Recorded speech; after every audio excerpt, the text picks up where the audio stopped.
नमस्कार दोस्तों, रतन GS classes में एक बार फिर से आप सभी का तहे दिल से हार्दिक हार्दिक अभिनंदन और स्वागत है। दोस्तों, समसामयिक घटना चक्र का जो अध्यायवार विभाजित हल प्रश्न पत्र है, जो कि सामान्य अध्ययन का पूर्वावलोकन है, और ये 8 खंडों में चतुर्थ खंड है जो कि 2022 एडिशन का है। और ये चतुर्थ खंड जो है वो है भारतीय राज्य व्यवस्था एवं शासन से, जो कि 1990 से लेकर के फरवरी 2020 तक के प्रश्न पत्रों को इसमें सम्मिलित किया गया है। और इस तरीके से दोस्तों हम लोग सबसे पहले चलते हैं इसके विषय सूची की ओर और देखते हैं कि अभी तक हम लोगों ने अध्यायवार विभाजित करके अध्ययन करते हुए कितने विषय को या कितने अध्याय को हम लोग अभी तक अध्ययन कर चुके हैं। दोस्तों, इसके विषय सूची को देखें तो अभी तक हम लोगों ने कुल मिलाकर बात करें तो 28 अध्याय को अध्यायवार विभाजित करके हम लोग अध्ययन कर चुके हैं। और इस सेशन में, इस वीडियो में हम लोग अध्ययन करने वाले हैं 29वें अध्याय का, जो कि उच्च न्यायालय एवं अधीनस्थ न्यायालय से संबंधित है। तो दोस्तों आइए बिना विलंब किए हुए सबसे पहले हम लोग चलते हैं अपने अध्याय की ओर, जिसमें हम लोग अध्ययन करने वाले हैं उच्च न्यायालय एवं अधीनस्थ न्यायालय से संबंधित प्रश्न पत्र को, जो कि आयोग के द्वारा किसी न किसी एग्जाम में पूछे गए हैं। तो चलिए हम लोग चलते हैं और अपने सेशन को प्रारंभ करते हैं और चलते हैं अध्याय की ओर। तो इस तरीके से हम लोग देखते हैं दोस्तों, उच्च न्यायालय एवं अधीनस्थ न्यायालय से संबंधित प्रश्न को। उच्च न्यायालय एवं अधीनस्थ न्यायालय से संबंधित सबसे पहले इसके नोट्स को देखते हैं, जो कि कह रहा है, भारतीय संविधान के तहत राज्यों के न्यायिक प्रशासन में उच्च न्यायालय की स्थिति शीर्ष पर होती है। भारतीय संविधान में राज्यों के लिए उच्च न्यायालय हेतु भाग 6 के अध्याय 5 के तहत अनुच्छेद 214 से 231 तक में प्रावधान किया गया है। प्रत्येक राज्य के लिए एक उच्च न्यायालय की व्यवस्था की गई है, लेकिन 7वें संविधान संशोधन अधिनियम 1956 के द्वारा संसद को अनुच्छेद 231 के तहत यह अधिकार दिया गया है कि वह विधि द्वारा 2 या 2 से अधिक राज्यों के लिए अथवा 2 या अधिक राज्यों और किसी संघ राज्य क्षेत्र के लिए एक साझा उच्च न्यायालय की स्थापना कर सकती है। इसके बाद में बात करते हैं दोस्तों अनुच्छेद 230 के बारे में। तो अनुच्छेद 230 के तहत संसद विधि के द्वारा किसी संघ राज्य क्षेत्र पर किसी उच्च न्यायालय की आधिकारिकता का विस्तार कर सकेगी या किसी संघ राज्य क्षेत्र से किसी उच्च न्यायालय की आधिकारिकता का उपार्जन कर सकेगी। अनुच्छेद 214 के अनुसार प्रत्येक राज्य के लिए एक उच्च न्यायालय होगा। अनुच्छेद 215 के अनुसार प्रत्येक उच्च न्यायालय अभिलेख न्यायालय होगा। अभिलेख न्यायालय होने का तात्पर्य है कि उच्च न्यायालय के निर्णय आदेश आदि अधीनस्थ न्यायालय के लिए बाध्यकार होंगे तथा उनको अपने अवमान के लिए दंड देने सहित ऐसे न्यायालय की सभी शक्तियाँ होगी। अनुच्छेद 216 के अनुसार प्रत्येक उच्च न्यायालय मुख्य न्यायमूर्ति और ऐसे अन्य न्यायाधीशों से मिलकर के बनेगा जिन्हें राष्ट्रपति समय समय पर नियुक्त करना आवश्यक समझे। उच्च न्यायालय के न्यायाधीशों की नियुक्ति राष्ट्रपति करता है। उच्च न्यायालय के न्यायाधीश 62 वर्ष की आयु तक पद धारण करते हैं। उच्च न्यायालय के न्यायाधीश राष्ट्रपति को संबोधित अपने हस्ताक्षर सहित लेख द्वारा अपना पद त्याग सकते हैं। इसके बाद वाले पॉइंट को देखें, जो कि कह रहा है, उच्च न्यायालय के न्यायाधीश को राष्ट्रपति के आदेश से पद से हटाया जा सकता है। राष्ट्रपति ऐसा आदेश संसद के प्रत्येक सदन द्वारा उसी सत्र में विशेष बहुमत से पारित प्रस्ताव के आधार पर ही जारी कर सकता है। उच्च न्यायालय के न्यायाधीशों को भी उच्चतम न्यायालय के न्यायाधीशों की समान प्रक्रिया तथा सिद्ध कदाचार और अक्षमता के आधार पर ही हटाया जा सकता है।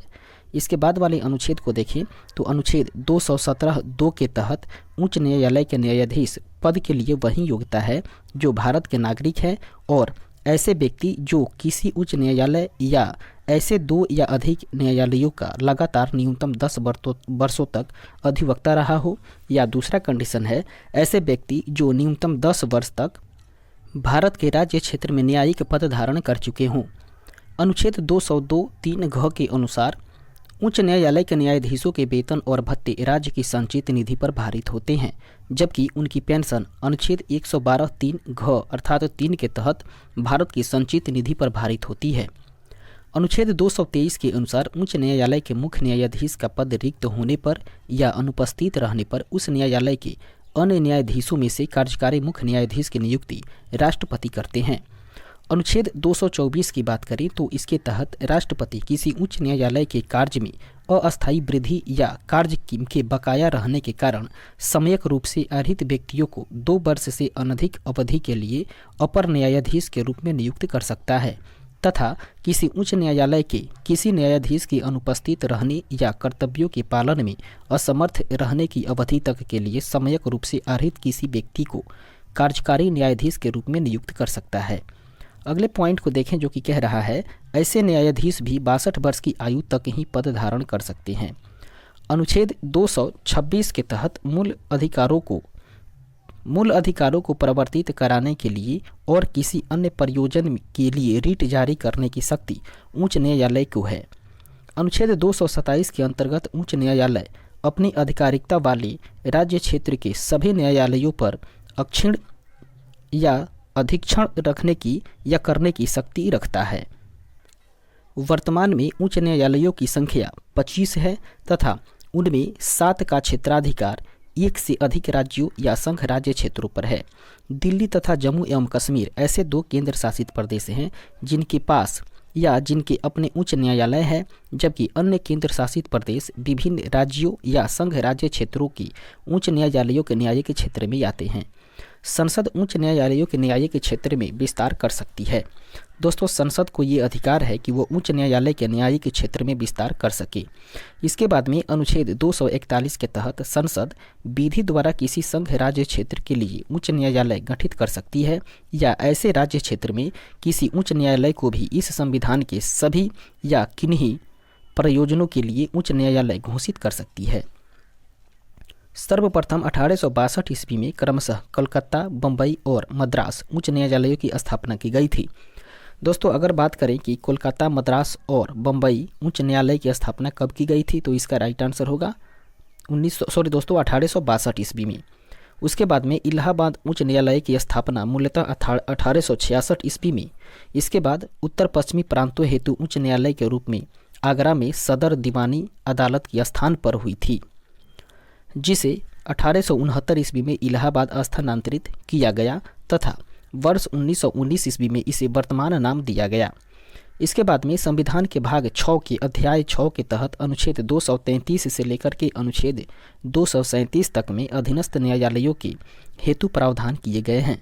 अनुच्छेद 233(1) के अनुसार किसी राज्य में जिला न्यायाधीश नियुक्त होने वाले व्यक्तियों की नियुक्ति तथा जिला न्यायाधीश की पदस्थापना और प्रोन्नति उस राज्य का राज्यपाल ऐसे राज्य के संबंध में अधिकारिता का प्रयोग करने वाले उच्च न्यायालय से परामर्श करके करेगा। अनुच्छेद 234 के अनुसार जिला न्यायाधीशों से भिन्न व्यक्तियों की किसी राज्य की न्यायिक सेवा में नियुक्ति उस राज्य के राज्यपाल द्वारा राज्य लोक सेवा आयोग से और ऐसे राज्य के संबंध में अधिकारिकता का प्रयोग करने वाले उच्च न्यायालय से परामर्श करने के पश्चात और राज्यपाल द्वारा इसके लिए बनाए गए नियमों के अनुसार की जाएगी। इसके बाद वाले अनुच्छेद को देखें तो दोस्तों, अनुच्छेद 235 के तहत उच्च न्यायालय अधीनस्थ न्यायालयों पर नियंत्रण रखता है। अर्थात उच्च न्यायालय जो है वो अपने अधीनस्थ न्यायालय पर नियंत्रण रखता है भारतीय संविधान के अनुच्छेद 235 के तहत। लोक अदालतों के माध्यम से सामान्य न्यायालयों में लंबित मामले का दोनों पक्षों के मध्य समझौते के आधार पर निपटारा किया जाता है। इसमें दीवानी मामले के साथ साथ कतिपय अर्थात प्रसम्य आपराधिक मामले पर भी विचार किया जाता है। लोक अदालतों में वर्तमान या सेवानिवृत्त न्यायिक अधिकारी अथवा विधिक ज्ञान रखने वाला व्यक्ति पीठासीन अधिकारी होता है। इसके बाद वाले पॉइंट को देखें जो कि कह रहा है ग्राम न्यायालय अधिनियम 2008 के तहत ग्राम न्यायालय को सिविल तथा आपराधिक दोनों ही मामलों की सुनवाई का अधिकार है। यहाँ तक हम लोगों ने देखा इसके नोट्स को। अब हम लोग देखेंगे इसके प्रश्न कोश को। इसके तहत पहला प्रश्न जो है वो कह रहा है निम्नलिखित में से भारत में एक उच्च न्यायालय के बारे में क्या सही नहीं है। इसका राइट आंसर होगा ऑप्शन नंबर सी, अर्थात उच्च न्यायालय के न्यायाधीशों की नियुक्ति राज्यपाल करता है। ये कथन सही नहीं है। इस तरीके से आगे बढ़ते हैं और देखते हैं इसके डिस्क्रिप्शन को जो कि कह रहा है भारतीय संविधान के अनुच्छेद 217(1) के अनुसार उच्च न्यायालय के मुख्य न्यायमूर्ति एवं अन्य न्यायाधीशों की नियुक्ति राष्ट्रपति करता है।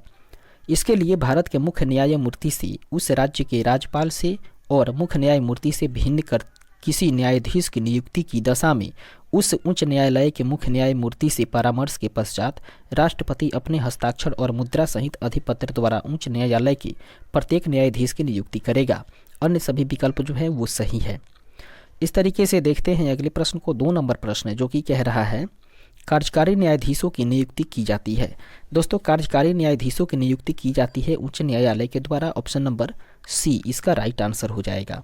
आगे बढ़ते हैं और देखते हैं इसके डिस्क्रिप्शंस को, जो कि कह रहा है अनुच्छेद 224 के तहत उच्च न्यायालयों में अपर और कार्यकारी न्यायाधीशों की नियुक्ति का प्रावधान है।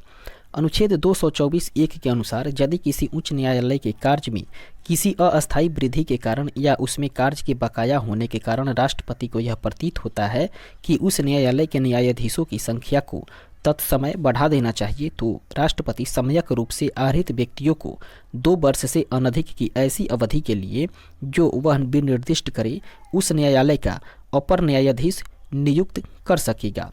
इसके बाद में दोस्तों अनुच्छेद 224(2) के अनुसार जब किसी उच्च न्यायालय का मुख्य न्यायमूर्ति से भिन्न कोई न्यायाधीश अनुपस्थिति के कारण या अन्य कारण से अपने पद के कर्तव्यों का पालन करने में असमर्थ है या मुख्य न्यायाधीश के रूप में अस्थायी रूप से कार्य करने के लिए नियुक्त किया जाता है, तब राष्ट्रपति सम्यक रूप से आहरित किसी व्यक्ति को तब तक उसके लिए उस न्यायालय के न्यायाधीश के रूप में कार्य करने के लिए नियुक्त कर सकेगा जब तक कि अस्थायी न्यायाधीश अपने कर्तव्यों को फिर से नहीं संभाल लेता है। इसके बाद में अनुच्छेद 224(3) के तहत बात करें तो उच्च न्यायालय के अपर या कार्यकारी न्यायाधीश के रूप में नियुक्ति या नियुक्त कोई व्यक्ति 62 वर्ष की आयु तक प्राप्त कर लेने के पश्चात पद धारण नहीं करेगा। उल्लेखनीय है कि अनुच्छेद 127 के तहत उच्चतम न्यायालय के तदर्थ न्यायाधीशों की नियुक्ति का प्रावधान है। इस तरीके से आगे बढ़ते हैं और देखते हैं तीसरे नंबर प्रश्न को, जो कि कह रहा है उच्च न्यायालय के न्यायाधीशों के वेतन और भत्ते दिए जाते हैं, अर्थात उच्च न्यायालय के जो न्यायाधीश होते हैं उनके वेतन और भत्ते दिए जाते हैं भारत की समेकित निधि से। ऑप्शन नंबर बी इसका राइट आंसर होगा। इसके डिस्क्रिप्शन को देखें, जो कि कह रहा है संविधान के अनुच्छेद 202(3) घ के अनुसार उच्च न्यायालय के न्यायाधीशों के वेतन एवं भत्ते राज्य की समेकित या संचित निधि से दिए जाते हैं, किंतु अनुच्छेद 112(3) घ 3 के तहत इन्हें पेंशन भारत की संचित निधि से दी जाती है। इसके बाद आगे बढ़ते हैं और देखते हैं अगले प्रश्न को, जो कि 4 नंबर प्रश्न कह रहा है उच्च न्यायालय के सेवानिवृत्त जज को पेंशन कहाँ से दी जाती है? दोस्तों, उच्च न्यायालय के जो सेवानिवृत्त जज होते हैं उनकी पेंशन दी जाती है भारत की संचित निधि से। ऑप्शन नंबर ए इसका राइट आंसर हो जाएगा, भारत की संचित निधि। इसके लिए हम लोग आगे बढ़ते हैं और देखते हैं अगले प्रश्न को। 5 नंबर प्रश्न कह रहा है उच्च न्यायालय के न्यायमूर्ति की सेवानिवृत्ति की आयु है, अर्थात उच्च न्यायालय में जो न्यायमूर्ति होते हैं उनके सेवानिवृत्ति की आयु हो जाएगी 62 वर्ष। ऑप्शन नंबर सी इसका राइट आंसर होगा, 62 वर्ष। इसके डिस्क्रिप्शन को देखें, जो कि कह रहा है उच्च न्यायालय के न्यायमूर्ति की सेवानिवृत्ति की आयु 62 वर्ष है। संविधान के अनुच्छेद 217(1) में 15वें संविधान संशोधन 1963 पहले यह 60 वर्ष थी। इसके द्वारा ही अर्थात 15वें संविधान संशोधन 1963 के द्वारा ही यह उम्र सीमा निर्धारित की गई है। उच्च न्यायालय के न्यायाधीशों के सेवानिवृत्ति की आयु 62 से बढ़ा करके 65 वर्ष करने हेतु 114वां संविधान संशोधन विधेयक लोकसभा में 2010 ईस्वी में प्रस्तुत किया गया था, परंतु तत्कालीन 15वीं लोकसभा के 2012 में विघटन के साथ यह व्यापगत हो गया। दिसंबर 2019 में पी. विल्सन द्वारा इसी संदर्भ में गैर सरकारी संविधान संशोधन विधेयक राज्यसभा में प्रस्तुत किया गया है। अगला प्रश्न देखते हैं 6 नंबर, जो कि कह रहा है निम्नलिखित कथनों पर विचार करिए। दोस्तों, नीचे 3 कथन दिया हुआ है और तीनों कथन में से बताना है कि कौन सा कथन सही है। पहला कथन है भारत में 25 उच्च न्यायालय है, जबकि बिल्कुल ये सही कथन है। दूसरा है पंजाब, हरियाणा और केंद्र शासित प्रदेश चंडीगढ़ का एक ही सामूहिक उच्च न्यायालय है, ये बात भी बिल्कुल सही है। तीसरा कथन है राष्ट्रीय राजधानी क्षेत्र दिल्ली का स्वयं का उच्च न्यायालय है, ये भी बिल्कुल सही बात है। इस तरीके से हम लोगों ने देखा कि ये तीनों का तीनों कथन जो है वो बिल्कुल सही है, तो इसका राइट आंसर होगा ऑप्शन नंबर सी, अर्थात 1, 2 और 3 ये तीनों सही हैं। इस तरीके से आगे बढ़ते हैं और देखते हैं इसके डिस्क्रिप्शन को, जो कि कह रहा है उच्च न्यायालय राज्य के न्यायिक प्रशासन का उच्चतम स्तंभ होता है। वर्तमान में भारत में उच्च न्यायालयों की संख्या 25 है। मार्च 2013 ईस्वी में पूर्वोत्तर के 3 राज्यों मेघालय, मणिपुर एवं त्रिपुरा में नए उच्च न्यायालय की स्थापना की गई। 1 जनवरी 2019 से तेलंगाना एवं आंध्र प्रदेश के लिए पृथक उच्च न्यायालय अस्तित्व में आया। 1966 ईस्वी में पंजाब उच्च न्यायालय को बदलकर पंजाब एवं हरियाणा उच्च न्यायालय किया गया। जिसका क्षेत्राधिकार में पंजाब, हरियाणा और चंडीगढ़ के क्षेत्र आते हैं। इसके बाद में दिल्ली तथा जम्मू और कश्मीर वर्तमान में ऐसे केंद्र शासित प्रदेश हैं जिनके पास अपना उच्च न्यायालय है। आगे बढ़ते हैं, देखते हैं अगले प्रश्न को। 7 नंबर प्रश्न जो कि कह रहा है, भारत में उच्च न्यायालयों के संबंध में निम्नलिखित कथनों पर विचार करिए। उच्च न्यायालय के संबंध में यहाँ पे 4 कथन दिए हुए हैं और चारों कथन में से बताना है कि कौन सा वक्तव्य या कथन सही है। पहला कथन है दोस्तों, देश में 18 उच्च न्यायालय हैं, जो कि बिल्कुल गलत कथन है।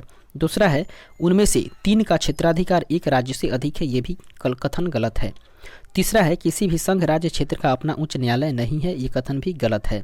और चौथा कथन है, उच्च न्यायालय के न्यायाधीश 62 वर्ष की उम्र तक पद धारित करते हैं, ये कथन जो है वो बिल्कुल सही है। इस तरीके से हम लोगों ने देखा कि 4 कथन में से 3 कथन गलत हैं, जबकि एक कथन, चौथा कथन सही है। तो इसका राइट आंसर हो जाएगा ऑप्शन नंबर डी, अर्थात केवल कथन 4 सही है। ऑप्शन नंबर डी इसका राइट आंसर होगा।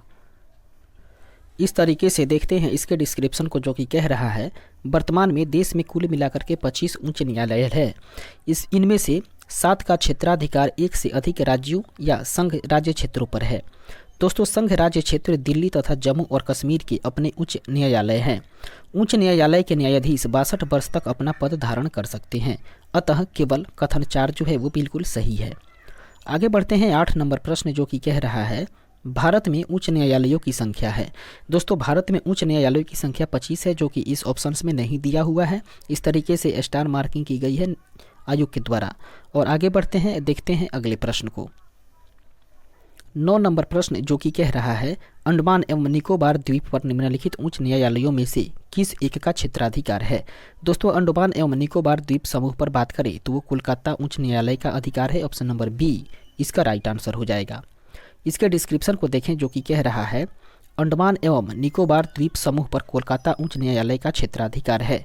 वर्तमान में 7 उच्च न्यायालय ऐसे हैं जिनकी अधिकारिता एक से अधिक राज्यों या संघ राज्य क्षेत्रों पर है, और ये हैं एवं उसका क्षेत्राधिकार जो है वो इस प्रकार से है। बॉम्बे उच्च न्यायालय, इसका क्षेत्राधिकार है महाराष्ट्र, गोवा तथा दादरा और नागर हवेली एवं दमन और दीव। उसके बाद में जो कोलकाता उच्च न्यायालय है उसका क्षेत्राधिकार है पश्चिम बंगाल, अंडमान और निकोबार।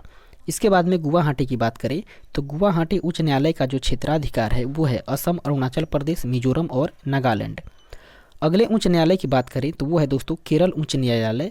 केरल उच्च न्यायालय की जो क्षेत्राधिकार की बात करें तो उसके अंतर्गत आते हैं केरल और लक्षद्वीप। वहीं मद्रास उच्च न्यायालय की बात करें तो इसके अंतर्गत तमिलनाडु और पुडुचेरी आते हैं। जबकि पंजाब और हरियाणा उच्च न्यायालय की बात करें तो इसके अंतर्गत पंजाब, हरियाणा और चंडीगढ़ आते हैं। और इसके साथ साथ जम्मू और कश्मीर उच्च न्यायालय की बात करें तो इसके अंतर्गत जम्मू और कश्मीर तथा लद्दाख के क्षेत्र आते हैं। इस तरीके से आगे बढ़ते हैं और देखते हैं अगले प्रश्न को। 10 नंबर प्रश्न जो कि कह रहा है, निम्नलिखित उच्च न्यायालयों में से एक से अधिक राज्य या केंद्र शासित प्रदेश के लिए है, वह है दोस्तों बम्बई। ऑप्शन नंबर डी इसका राइट आंसर होगा। इसके डिस्क्रिप्शन को हम लोग ऊपर के प्रश्न में देख चुके हैं। फिलहाल देखते हैं 11वें नंबर प्रश्न को, जो कि कह रहा है, भारत के कितने उच्च न्यायालयों की अधिकारिता में एक से अधिक राज्य हैं या संघ राज्य क्षेत्र शामिल नहीं है। इसका सही आंसर हो जाएगा ऑप्शन नंबर बी, 3 इसका राइट आंसर होगा, 3। देखते हैं इसके डिस्क्रिप्शंस को, जो कि कह रहा है, संघ राज्य क्षेत्रों को छोड़ दिया जाए तो 3 ऐसे उच्च न्यायालय हैं जिनके अधिकारिता क्षेत्र में एक से अधिक राज्य हैं।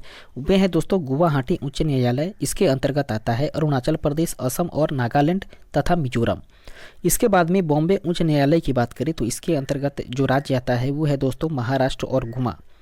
इसके बाद में तीसरा जो आता है दोस्तों वो है पंजाब एवं हरियाणा उच्च न्यायालय, इसके अंतर्गत आता है पंजाब और हरियाणा। इस तरीके से आगे बढ़ते हैं और देखते हैं 12वें नंबर प्रश्न को, जो कि कह रहा है, निम्नलिखित राज्यों में से किस राज्य का अपना उच्च न्यायालय नहीं है। दोस्तों, इसके लिए आयोग के द्वारा स्टार मार्किंग की गई है। फिलहाल हम लोग देखते हैं इसके डिस्क्रिप्शन को, जो कि कह रहा है, प्रश्नकाल के दौरान मणिपुर राज्य का अपना उच्च न्यायालय नहीं था। यह गुवाहाटी उच्च न्यायालय के क्षेत्रीय अधिकारिता में था, जबकि 25 मार्च 2013 ईस्वी को मणिपुर उच्च न्यायालय की भी स्थापना की जा चुकी है। इस तरीके से आगे बढ़ते हैं और देखते हैं 13वें नंबर प्रश्न को, जो कि कह रहा है, निम्नलिखित में से किन राज्यों में मार्च 2013 में उच्च न्यायालय स्थापित किए गए। वह है दोस्तों मेघालय और त्रिपुरा। इस तरीके से 2 और 4 इसका राइट आंसर होगा ऑप्शन नंबर बी, केवल 2 और 4 में। इस तरीके से आगे बढ़ते हैं और देखते हैं इसके डिस्क्रिप्शन को, जो कि कह रहा है, केंद्र सरकार द्वारा पूर्वोत्तर राज्यों मेघालय, मणिपुर और त्रिपुरा हेतु 3 नए उच्च न्यायालयों अर्थात हाई कोर्ट का गठन किया गया है, जिन्होंने मार्च 2013 ईस्वी में उच्चतम न्यायालय के तत्कालीन मुख्य न्यायाधीश अल्तमस कबीर द्वारा उद्घाटित होने के बाद कार्य प्रारंभ कर दिया। इस तरीके से आगे बढ़ते हैं। अगला प्रश्न 14 नंबर जो कि कह रहा है, निम्न उच्च न्यायालयों में से किस उच्च न्यायालय की सबसे अधिक बेंच है? इसका राइट आंसर हो जाएगा दोस्तों मुंबई उच्च न्यायालय और उसके बाद में गुवाहाटी उच्च न्यायालय अर्थात सी और डी इसका राइट आंसर हो जाएगा। आगे बढ़ते हैं। कोलकाता उच्च न्यायालय की मूल पीठ कोलकाता में और 2 बेंच पोर्ट ब्लेयर में एवं जलपाईगुड़ी में है। दोस्तों कोलकाता उच्च न्यायालय की मूल पीठ कोलकाता में और 2 बेंच पोर्ट ब्लेयर एवं जलपाईगुड़ी में है। मध्य प्रदेश उच्च न्यायालय की मूल पीठ जबलपुर में और 2 बेंच ग्वालियर और इंदौर में है। उसी तरह से बात करें बॉम्बे के बारे में तो दोस्तों बॉम्बे उच्च न्यायालय की मूल पीठ मुंबई में है और 3 बेंच इसके हैं नागपुर, पणजी और औरंगाबाद में। उसके बाद में गुवाहाटी उच्च न्यायालय की मूल पीठ की बात करें तो वे गुवाहाटी में है और इसके 3 बेंच हैं कोहिमा, आइजोल एवं ईटानगर। इसके साथ साथ बात करें दोस्तों तो पहले गुवाहाटी उच्च न्यायालय की सर्वाधिक 6 बेंच थी, परंतु मार्च 2013 में मणिपुर, मेघालय और त्रिपुरा उच्च न्यायालय के गठन के पश्चात अब 3 बेंच शेष रह गई है।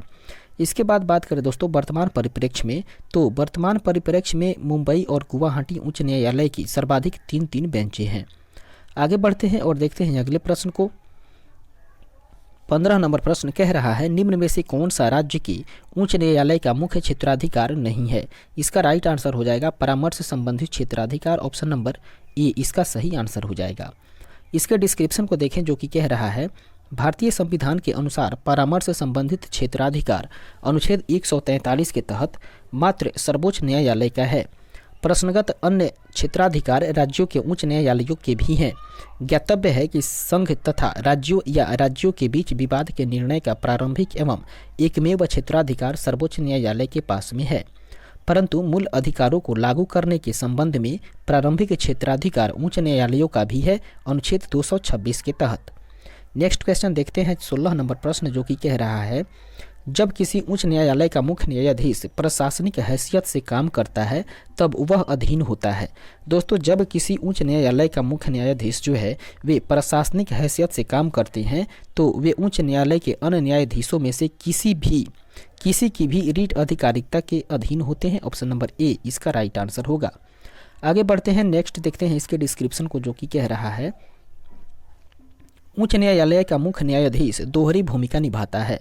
प्रथम वह न्यायिक कार्य करता है एवं द्वितीय वह प्रशासनिक हैसियत से कार्य करता है। प्रशासनिक हैसियत से कार्य करते हुए वह निचली अदालतों का पर्यवेक्षण, अधीक्षण, प्रशासन एवं नियंत्रण करता है। इन कार्यों में अपव्यवहार करने पर वह अन्य न्यायाधीशों की रीटों की अधिकारिकता में आता है। इस प्रकार से आगे बढ़ते हैं। देखते हैं 17 नंबर प्रश्न जो कि कह रहा है, एक उच्च अधिकार प्राप्त न्यायालय द्वारा उत्प्रेषण रीट जारी की जाती है। इसका सही आंसर हो जाएगा दोस्तों एक अधीनस्थ न्यायालय को कि वह पुनरीक्षण अर्थात रिव्यू हेतु एक विशेष मामले या एक मामले विशेष की कार्यवाही का अभिलेख उन्हें हस्ताक्षरित या हस्तांतरित कर दे। ऑप्शन नंबर ए इसका राइट आंसर हो जाएगा। आगे बढ़ते हैं और देखते हैं इसके डिस्क्रिप्शन को जो कि कह रहा है, एक उच्च अधिकार प्राप्त न्यायालय द्वारा एक अधीनस्थ न्यायालय को उत्प्रेषण या रीट जारी की जाती है कि वह पुनरीक्षण अर्थात रिव्यू हेतु एक मामले विशेष की कार्यवाही का आलेख उन्हें हस्तांतरित कर दे। यदि अधीनस्थ न्यायालय ने अपने अधिकार क्षेत्र के बाहर निर्णय दे दिया तो ऊपरी न्यायालय उत्प्रेषण रीट के द्वारा निचले न्यायालय के निर्णय को रद्द कर देता है और मामले को अपने पास लेकर पुनः सुनवाई करता है। इस प्रकार से विकल्प बी प्रतिषेध, विकल्प सी अधिकार परीक्षा तथा विकल्प डी बंदी प्रत्यक्षीकरण रीट से संबंधित है। आगे बढ़ते हैं। 18वें नंबर प्रश्न को देखें जो कि कह रहा है, निम्न में से कौन सी एक याचिका अधीनस्थ न्यायालयों की कार्य पद्धति का परीक्षण करती है? वह है दोस्तों उत्प्रेषण। ऑप्शन नंबर सी इसका सही आंसर हो जाएगा उत्प्रेषण। इसके डिस्क्रिप्शन को देखें जो कि कह रहा है, उत्प्रेषण एवं प्रतिषेध याचिकाएं अधीनस्थ न्यायालयों की कार्य पद्धति का परीक्षण करती है। जब अधीनस्थ न्यायालय अपने अधिकार क्षेत्र से बाहर किसी विषय पर सुनवाई करता है तो ऊपरी न्यायालय प्रतिषेध याचिका द्वारा मामले को अपने पास मंगा लेता है, जबकि यदि अधीनस्थ न्यायालय ने अपने अधिकार क्षेत्र से बाहर निर्णय दे दिया है तो ऊपरी न्यायालय उत्प्रेषण याचिका के द्वारा उस निर्णय को रद्द कर मामले को अपने पास लेकर पुनः सुनवाई करता है। आगे बढ़ते हैं 19 नंबर प्रश्न को देखें, जो कि कह रहा है निम्न में से कौन एक रीट न्यायालय में कार्यवाही लंबित होने की दशा में लागू की जाती है। वो है दोस्तों प्रतिषेध या प्रोहिबिशन। ऑप्शन नंबर सी इसका राइट आंसर हो जाएगा। इसके डिस्क्रिप्शन को देखें, जो कि कह रहा है प्रतिषेध या प्रोहिबिशन रीट न्यायालय में कार्यवाही लंबित रहने की दशा में लागू की जाती है जब निचला न्यायालय अपने अधिकार क्षेत्र से बाहर किसी विषय पर सुनवाई करता है तो ऊपरी न्यायालय प्रतिषेध रीट जारी करके मामले को अपने पास मंगा लेता है। इसके बाद आगे बढ़ते हैं, देखते हैं 20वें नंबर प्रश्न को, जो कि कह रहा है नीचे दो वक्तव्य दिए गए हैं, एक को कथन ए तथा दूसरे को कथन आर कहा गया है, कारण आर कहा गया है। सबसे पहले पढ़ते हैं हम लोग कथन ए को। कथन ए कह रहा है न्यायालय के आदेशों की जानबूझकर अवज्ञा करना या उनका पालन न करना तथा न्यायिक व्यवहार के बारे में अनादर सूचक भाषा प्रयोग करना न्यायालय की अवमानना की कोटि में आता है। इसके बाद अब देखते हैं हम लोग कारण आर को। कारण आर कह रहा है न्यायिक सक्रियतावाद न्यायपालिका को अवमाननापूर्ण व्यवहार को दंडित करने के दंडात्मक अधिकार दिए बिना क्रियान्वित नहीं किया जा सकता। इस तरीके से कथन और कारण को पढ़ने के बाद हम लोग इस निष्कर्ष पे पहुंचते हैं कि कथन ए और कारण आर दोनों सही है, परंतु जो कारण आर है वो कथन ए का सही व्याख्या नहीं करता है। इस तरीके से ऑप्शन नंबर बी इसका राइट आंसर हो जाएगा। आगे बढ़ते हैं और देखते हैं इसके डिस्क्रिप्शन को, जो कि कह रहा है कथन और कारण दोनों स्वतंत्र कथन के रूप में सही है, किंतु कारण कथन की सही व्याख्या नहीं कर रहा है। आगे बढ़ते हैं 21 नंबर प्रश्न को देखें, जो कि कह रहा है उच्च न्यायालय की परमादेश जारी करने की शक्ति के अंतर्गत आते हैं। दोस्तों इसका सही आंसर हो जाएगा उपरोक्त में से सभी अधिकार, अर्थात उच्च न्यायालय की परमादेश जारी करने की जो शक्ति है उसके अंतर्गत आता है संवैधानिक अधिकार, उसके बाद में सांविधिक अधिकार और मौलिक अधिकार। ऑप्शन नंबर डी इसका सही आंसर हो जाएगा उपरोक्त में से सभी अधिकार। इसके डिस्क्रिप्शन को देखें, जो कि कह रहा है उच्चतम न्यायालय को अनुच्छेद 32 के तहत तथा उच्च न्यायालय को अनुच्छेद 226 के तहत मूल अधिकारों की रक्षा के लिए बंदी प्रत्यक्षीकरण, परमादेश, प्रतिषेध, उत्प्रेषण एवं अधिकार परीक्षा संबंधी रीटें निकालने का अधिकार है, किंतु जहां उच्चतम न्यायालय केवल मूल अधिकारों की रक्षा के लिए इन्हें निकाल सकता है, वहीं उच्च न्यायालय मूल अधिकारों सहित अन्य विधिक अधिकारों को प्रवृत्त कराने के लिए भी रीटों को निकाल सकता है। इस तरीके से आगे बढ़ते हैं, देखते हैं 22वें नंबर प्रश्न को, जो कि कह रहा है निम्न कथनों पर विचार कीजिए और दिए गए कूटों से सही उत्तर का चयन करिए। सबसे पहले हम लोग देखते हैं दोस्तों कथन ए को, उसके बाद में देखेंगे कारण आर को। कथन ए कह रहा है भारतीय नागरिकों के अधिकारों को संरक्षित करने में उच्च न्यायालय सर्वोच्च न्यायालय की अपेक्षा बढ़िया स्थिति में है। इस तरीके से देख रहे हैं फिर कारण को, तो कारण कह रहा है सर्वोच्च न्यायालय केवल मौलिक अधिकारों को संरक्षण के लिए ही परमादेश जारी कर सकता है। दोस्तों कथन और कारण को पढ़ने से यह स्पष्ट होता है कि ए और आर अर्थात कथन और कारण जो है वो दोनों सत्य है और आर अर्थात कारण जो है वो ए का सही स्पष्टीकरण भी है। इस तरीके से इसका सही आंसर होगा ऑप्शन नंबर ए इसका राइट आंसर हो जाएगा। आगे बढ़ते हैं और देखते हैं इसके डिस्क्रिप्शंस को, जो कि कह रहा है संविधान के अनुच्छेद 32 के तहत सर्वोच्च न्यायालय मौलिक अधिकारों के संरक्षण के लिए ही परमादेश जारी कर सकता है, जबकि अनुच्छेद 226 के तहत उच्च न्यायालय मौलिक अधिकारों को प्रवर्तित करने के साथ साथ अन्य किसी प्रयोजन से भी रीट जारी कर सकता है। साथ ही उच्च न्यायालय अधीनस्थ न्यायालयों के पर्यवेक्षण के द्वारा भी भारतीय नागरिकों के अधिकारों का संरक्षण करने में समर्थ है। इस प्रकार कथन और कारण दोनों सही है एवं कारण जो है वो कथन की सही व्याख्या कर रहा है। आगे बढ़ते हैं, नेक्स्ट क्वेश्चन देखते हैं 23 नंबर प्रश्न, जो कि कह रहा है निम्नलिखित कथनों पर विचार कीजिए।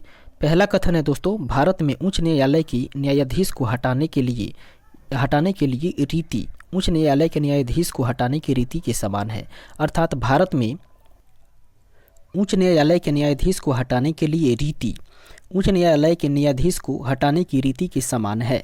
इस प्रकार से देखते हैं दोस्तों ये कथन जो है वो बिल्कुल सही है। दूसरे कथन को देखें, जो कि कह रहा है उच्च न्यायालय का कोई अस्थायी न्यायाधीश अपने पद से सेवानिवृत्ति के पश्चात भारत के किसी भी न्यायालय या किसी प्राधिकारी के समक्ष अभिवाचन नहीं कर सकता। इस तरीके से देखते हैं दोनों कथनों में कौन सही है कौन गलत। तो इसका राइट आंसर हो जाएगा दोस्तों ऑप्शन नंबर ए, अर्थात केवल कथन एक सही है, कथन 2 गलत है। इस तरीके से आगे बढ़ते हैं और देखते हैं इसके डिस्क्रिप्शन को, जो कि कह रहा है अनुच्छेद 217 का खंड 1 और उसके उपखंड ख के अनुसार उच्च न्यायालय के किसी न्यायाधीश को उच्चतम न्यायालय के न्यायाधीश को हटाने के लिए अनुच्छेद 124 के खंड 4 में उपबंधित रीति से उसके पद से राष्ट्रपति द्वारा हटाया जा सकेगा। इन्हें संविधान के अनुच्छेद 124(4) में विहित प्रक्रिया से साबित कदाचार या असमर्थता के आधार पर संसद द्वारा अधिनियमित न्यायाधीश जांच अधिनियम 1968 के तहत संसद के प्रत्येक सदन में विशेष बहुमत से हटाने की संबंधी प्रस्ताव पारित करके राष्ट्रपति के आदेश द्वारा हटाया जा सकता है। इस प्रकार से कथन 1 सही है। इसके बाद में बात करते हैं दोस्तों अनुच्छेद 220 के बारे में। तो अनुच्छेद 220 के अनुसार उच्च न्यायालय का अस्थायी न्यायाधीश सेवानिवृत्ति के पश्चात जिस उच्च न्यायालय में वह अस्थायी न्यायाधीश रहा हो उससे भिन्न उच्च न्यायालयों और उच्चतम न्यायालय में अभिवाचन कार्य कर सकता है, जबकि उच्चतम न्यायालय का सेवानिवृत्त न्यायाधीश भारत के किसी न्यायालय या प्राधिकारी के समक्ष अभिवाचन का कार्य नहीं कर सकता। ये बात कही गई है अनुच्छेद 124(7) के तहत। इस तरीके से कथन जो 2 है वो गलत है। फिलहाल आगे बढ़ते हैं और देखते हैं 24 नंबर प्रश्न को, जो कि कह रहा है एक उच्च न्यायालय का न्यायाधीश अपना त्यागपत्र संबोधित करता है। दोस्तों एक उच्च न्यायालय का जो न्यायाधीश होता है वे अपना त्यागपत्र संबोधित करते हैं राष्ट्रपति को। ऑप्शन नंबर ए इसका सही आंसर हो जाएगा, राष्ट्रपति। इसका डिस्क्रिप्शन जो कि कह रहा है उच्च न्यायालय का न्यायाधीश अपने पद की शपथ लेने के बाद 62 वर्ष की आयु तक अपने पद पर कार्यरत रहता है। इससे पूर्व वह राष्ट्रपति को संबोधित अपने हस्ताक्षर युक्त पत्र द्वारा अपना पद त्याग सकता है, अनुच्छेद 217(1) का उपखंड क के तहत। साथ ही उसे सिद्ध कदाचार या असमर्थता के आधार पर संसद के दोनों सदनों द्वारा अलग अलग अपने कुल बहुमत तथा उपस्थित एवं मतदान करने वाली सदस्यों के 2/3 बहुमत द्वारा पारित प्रस्ताव से राष्ट्रपति द्वारा पदमुक्त किया जा सकता है।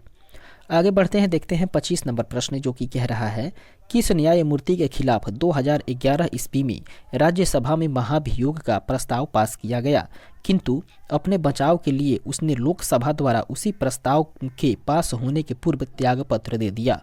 वे थे दोस्तों न्यायमूर्ति Soumitra Sen. Option number C इसका राइट आंसर हो जाएगा, न्यायमूर्ति सौमित्र सेन।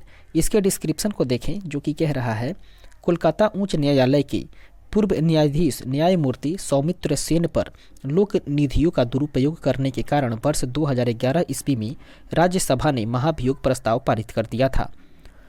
स्वतंत्र भारत में किसी न्यायमूर्ति के खिलाफ ऐसा प्रस्ताव पारित होने का यह पहला मामला था। यह प्रस्ताव लोकसभा में प्रस्तुत किए जाने से पूर्व 1 सितंबर 2011 ईस्वी को उन्होंने अपने पद से इस्तीफा दे दिया। स्वतंत्र भारत में पहली बार न्यायमूर्ति बी रामास्वामी के विरुद्ध 1993 ईस्वी में संसद ने महाभियोग प्रस्ताव लगाया था। अगला प्रश्न 26 नंबर, जो कि कह रहा है बाबरी मस्जिद या राम जन्मभूमि विवाद जो कि इलाहाबाद उच्च न्यायालय लखनऊ न्यायपीठ के समक्ष है वो किस प्रकार का है। वो दोस्तों है स्वत्वाधिकार मुकदमा है। ऑप्शन नंबर बी इसका राइट आंसर हो जाएगा, अर्थात वो एक टाइटल सूट है। आगे बढ़ते हैं और देखते हैं इसके डिस्क्रिप्शन को, जो कि कह रहा है बाबरी मस्जिद राम जन्मभूमि का विवाद इलाहाबाद उच्च न्यायालय के समक्ष स्वत्वाधिकार मुकदमे अर्थात टाइटल सूट के रूप में प्रस्तुत किया गया था, जिसमें दो समुदायों ने बाबरी मस्जिद राम जन्मभूमि की जमीन एवं संपत्ति पर अपने अपने दावे पेश किए थे। नवंबर 2019 ईस्वी में सर्वोच्च न्यायालय द्वारा इस मुकदमे का अंतिम रूप से निस्तारण कर दिया गया है। अगले प्रश्न को देखते हैं 27 नंबर, जो कि कह रहा है किस उच्च न्यायालय ने यह फैसला दिया है कि एक बार में 3 बार तलाक कहने से तलाक होना गैर कानूनी है। इसका राइट आंसर हो जाएगा इलाहाबाद उच्च न्यायालय के द्वारा ये कानून की गई है। ऑप्शन नंबर बी इसका राइट आंसर हो जाएगा, अर्थात इलाहाबाद उच्च न्यायालय के द्वारा ही यह फैसला दिया गया कि एक ही बार में 3 बार तलाक कहने से तलाक होना गैर कानूनी है। ऑप्शन नंबर बी इसका राइट आंसर होगा। आगे बढ़ते हैं और देखते हैं इसके डिस्क्रिप्शन को, जो कि कह रहा है इलाहाबाद उच्च न्यायालय ने रहमतुल्लाह बनाम स्टेट ऑफ यूपी 1994 ईस्वी के मामले में यह निर्णय दिया था कि एक ही बार में 3 तलाक कहने से तलाक होना गैर कानूनी है, क्योंकि इस प्रकार का तलाक पवित्र कुरान तथा भारतीय संविधान के प्रावधानों दोनों के विरुद्ध है। मुस्लिम महिलाएं विवाह अधिकार संरक्षण अधिनियम 2019 के तहत एक ही बार में 3 बार तलाक कहने को संज्ञेय अपराध घोषित किया गया है। आगे बढ़ते हैं और देखते हैं अगले प्रश्न को। 28 नंबर प्रश्न, जो कि कह रहा है 2008 ईस्वी में छत्तीसगढ़ उच्च न्यायालय के मुख्य न्यायाधीश कौन बने हैं? इसका सही आंसर हो जाएगा Rajiv Gupta. Option number A इसका राइट आंसर होगा। इसके डिस्क्रिप्शन को देखें, जो कि कह रहा है 2 फरवरी 2008 ईस्वी को न्यायमूर्ति राजीव गुप्ता छत्तीसगढ़ उच्च न्यायालय के मुख्य न्यायाधीश बने थे। इससे पहले वे उत्तराखंड उच्च न्यायालय के मुख्य न्यायाधीश थे। वर्तमान में छत्तीसगढ़ उच्च न्यायालय के मुख्य न्यायाधीश न्यायमूर्ति PR रामचंद्र मेनन हैं, जो 6 मई 2019 से इस पद पर बने हुए हैं। अगला प्रश्न 29 नंबर, जो कि कह रहा है विधि आयोग के किस अध्यक्ष ने अपनी रिपोर्ट में समर्थन किया है कि प्रत्येक उच्च न्यायालय के 1/3 न्यायाधीश दूसरे राज्य से होने चाहिए? इसका सही आंसर हो जाएगा न्यायाधीश HR Khanna. Option number C इसका सही आंसर हो जाएगा। इसके डिस्क्रिप्शन को देखें, जो कि कह रहा है 8वें विधि आयोग के अध्यक्ष न्यायाधीश RH खन्ना ने आयोग की 80वीं रिपोर्ट न्यायाधीश की नियुक्तियों के तरीके में उच्च न्यायालय के 1/3 न्यायाधीश दूसरे राज्य से होने की सिफारिश की थी। आगे बढ़ते हैं 30 नंबर प्रश्न, जो कि कह रहा है जिला न्यायाधीश शब्द संविधान के किस अनुच्छेद में आया है? इसका सही आंसर हो जाएगा दोस्तों अनुच्छेद 233 में। ऑप्शन नंबर डी इसका राइट आंसर हो जाएगा।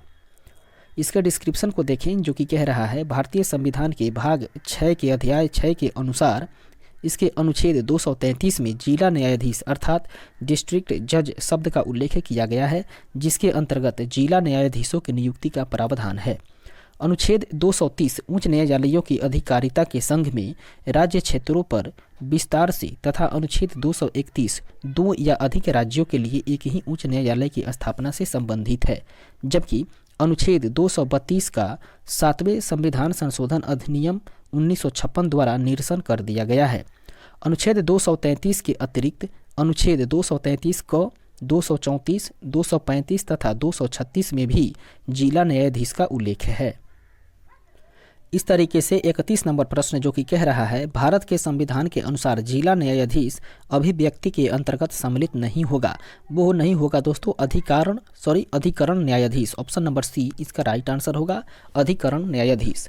इसके डिस्क्रिप्शन को देखें, जो कि कह रहा है अनुच्छेद 236 क के अनुसार जिला न्यायाधीश अभिव्यक्ति के अंतर्गत शामिल है नगर सिविल न्यायालय का न्यायाधीश, अपर जिला न्यायाधीश, संयुक्त जिला न्यायाधीश, उसके बाद में सहायक जिला न्यायाधीश, लघु वाद न्यायालय का मुख्य न्यायाधीश, मुख्य प्रेसिडेंसी मजिस्ट्रेट, अपर मुख्य प्रेसिडेंसी मजिस्ट्रेट, सेशन न्यायाधीश, अपर सेशन न्यायाधीश और सहायक सेशन न्यायाधीश। अधिकरण न्यायाधीश इसमें शामिल नहीं है। इस तरीके से आगे बढ़ते हैं 32 नंबर प्रश्न को देखें, जो कि कह रहा है भारत के संदर्भ में निम्नलिखित कथनों पर विचार करिए। दोस्तों भारत के संदर्भ में 2 कथन दिया गया है और दोनों में से बताना है कि कौन सा कथन सही है। पहला है न्यायिक हिरासत का अर्थ है कि अभियुक्त संबंधी मजिस्ट्रेट की हिरासत में है और ऐसे अभियुक्त को पुलिस स्टेशन के हवालात में रखा जाता है, न कि जेल में। ये कथन जो है वो गलत है। दूसरा कथन कह रहा है न्यायिक हिरासत के दौरान मामले के प्रभारी पुलिस अधिकारी न्यायालय की अनुमति के बिना संदिग्ध व्यक्ति से पूछताछ नहीं कर सकते। ये कथन जो है वो बिल्कुल सही है। इस तरीके से हम लोगों ने देखा 2 कथन में से एक कथन केवल 2 सही है, तो इसका राइट आंसर हो जाएगा ऑप्शन नंबर बी इसका सही आंसर हो जाएगा। इसके डिस्क्रिप्शन को देखें, जो कि कह रहा है आपराधिक प्रक्रिया संहिता अर्थात क्रिमिनल PC 1973 के तहत पुलिस हिरासत अर्थात पुलिस कस्टडी का तात्पर्य है कि अभियुक्त प्रभारी पुलिस अधिकारी या संबंधित जांच एजेंसी के अधिकारी की हिरासत में है तथा उसे पुलिस स्टेशन के हवालात में या अधिकारी की हिरासत में रखा जाता है। इसके विपरीत न्यायिक हिरासत का अर्थ है कि अभियुक्त संबंधित मजिस्ट्रेट की हिरासत में है तथा ऐसी स्थिति में अभियुक्त को केंद्रीय या राज्य कारागार में रखा जाता है। इस प्रकार कथन एक सही नहीं है। बात करें दोस्तों अगले पैराग्राफ के बारे में, तो कह रहा है न्यायिक हिरासत के दौरान मामले के प्रभारी पुलिस अधिकारी, जांच अधिकारी न्यायालय की अनुमति के बिना संदिग्ध व्यक्ति या अभियुक्त से पूछताछ नहीं कर सकते। हालांकि न्यायालय अपने समक्ष प्रस्तुत किए गए तथ्यों के आधार पर आवश्यक समझने पर संबंधित अधिकारी को अभियुक्त से पूछताछ की अनुमति दे सकता है। इस प्रकार से कथन 2 जो है वो बिल्कुल सही है। आगे बढ़ते हैं, नेक्स्ट क्वेश्चन को देखते हैं। 33 नंबर प्रश्न कह रहा है, लोक अदालतों के संदर्भ में निम्नलिखित कथनों में से कौन सा एक कथन सही है। दोस्तों, लोक अदालत के संदर्भ में बात करें तो पहला कथन कह रहा है, लोक अदालतों की अधिकारिता मुकदमा दायर करने से पहले के मामले का निपटारा करने की है और उन मामलों का नहीं जो किसी न्यायालय में लंबित है। ये कथन सही नहीं है। दूसरे कथन को देखें जो कि कह रहा है, लोक अदालतें ऐसी मामलों का निपटारा कर सकती है जो सिविल न कि आपराधिक प्रवृत्ति के हैं या प्रकृति के हैं। इस तरीके से कथन बी जो है वो भी गलत है। अगला देखते हैं दोस्तों, सी कथन जो कि कह रहा है, प्रत्येक लोक अदालत में केवल सेवारत अथवा सेवानिवृत्त न्यायिक अधिकारी ही नियुक्त हो सकते हैं, कोई अन्य व्यक्ति नहीं, जो कि बिल्कुल गलत कथन है। और इस तरीके से हम लोगों ने देखा कि तीनों का तीनों कथन जो है वो बिल्कुल गलत है। तो इसका राइट आंसर होगा ऑप्शन नंबर डी, अर्थात उपयुक्त में से कोई सा भी कथन सही नहीं है। आगे बढ़ते हैं और देखते हैं इसके डिस्क्रिप्शन को, जो कि कह रहा है, लोक अदालतों में सामान्य न्यायालयों में लंबित मामले का दोनों पक्षों के मध्य समझौते के आधार पर निपटारा किया जाता है। इसमें दीवानी मामले के साथ साथ कतिपय प्रश्नमय आपराधिक मामले पर भी विचार किया जाता है। लोक अदालतों में वर्तमान या सेवानिवृत्त न्यायिक अधिकारी अथवा विधिक ज्ञान रखने वाला सम्मानीय व्यक्ति पीठासीन अधिकारी होता है तथा सामान्यतः वह एक वकील एवं एक सामाजिक कार्यकर्ता इसके सदस्य होते हैं। इस तरीके से आगे बढ़ते हैं, देखते हैं 34 नंबर प्रश्न जो कि कह रहा है, ग्राम न्यायालय अधिनियम के संदर्भ में निम्नलिखित कथनों में से कौन सा कथन सही है। दोस्तों, इसका सबसे पहले कथन को हम लोग देखते हैं तो कह रहा है, इस अधिनियम के अनुसार ग्राम न्यायालय केवल सिविल मामलों की सुनवाई कर सकता है, आपराधिक मामलों की नहीं। यह कथन सही नहीं है।